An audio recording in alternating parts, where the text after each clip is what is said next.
큰 건물보다 상대적으로 부담스럽지 않아 비교적 적은 자본으로도 투자할 수 있는 오피스텔.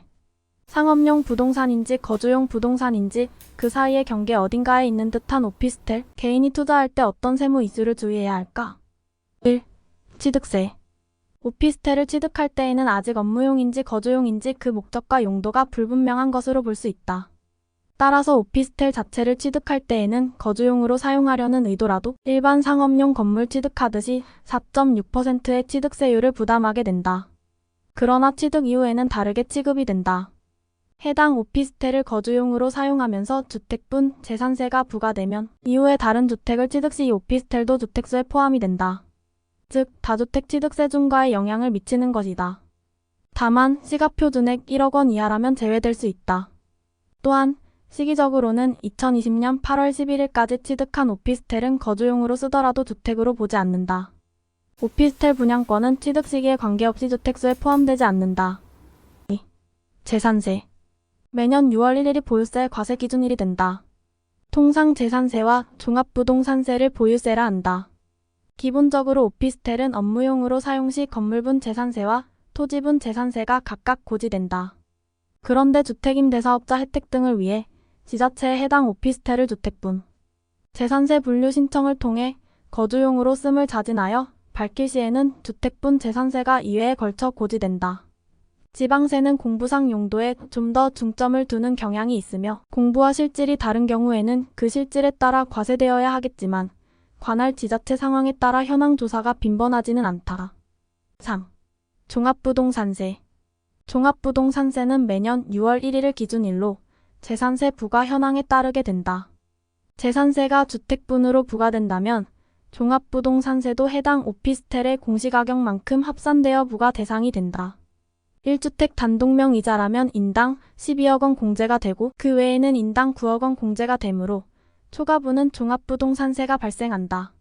상업용으로 건물분과 토지분으로 재산세가 부과되는 경우에는 건축물, 부속토지 등의 토지 공시가격 합계에서 인당 80억 원이 공제되므로 일반적으로 업무용 오피스텔에서 종합부동산세가 발생하지는 않는다.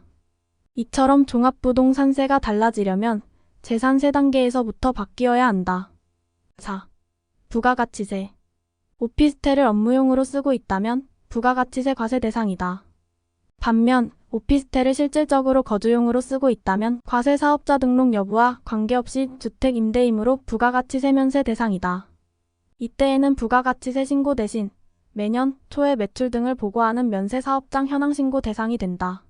세무서는 오피스텔 소유자가 업무용 부동산 임대로 사업자 등록을 하더라도 임차인의 월세 세액 공제나 확정일자, 주민등록, 주소지 전입신고 등의 자료를 바탕으로 실제 거주용 임대 현황을 파악할 수 있으므로 주의해야 한다.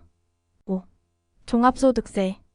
오피스텔 임대에 대한 부가가치세 신고 또는 면세사업장 현황 신고에 따른 매출 데이터를 기반으로 하여 종합소득세가 과세된다.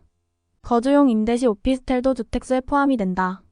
부부 합산 1주택자는 기본적으로 비과세이지만 공시가격 12억 초과주택과 해외주택 월세는 과세가 되며 2주택자는 월세 과세, 3주택 이상 보유자는 월세와 전세보증금 이자분 2.9%까지 과세가 된다. 주택 임대소득은 연 2천만 원 이하는 분리과세 또는 종합과세가 되며 2천만 원 초과는 종합과세가 된다.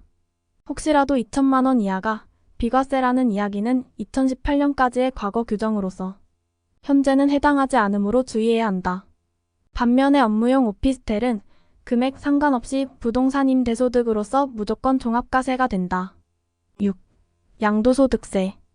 오피스텔을 양도하는 경우에도 거주용으로 실사용 중이라면 주택 양도로 보며 업무용으로 사용 중이라면 일반 상가를 양도하는 것으로 본다. 7월에 발표된 2023년 세법 개정안에 따르면 개별적으로 출입구, 취사시설과 욕실 등을 갖추고 있고 실제 거주용으로 쓰는 경우는 주택으로 본다는 내용이 담겨 있다.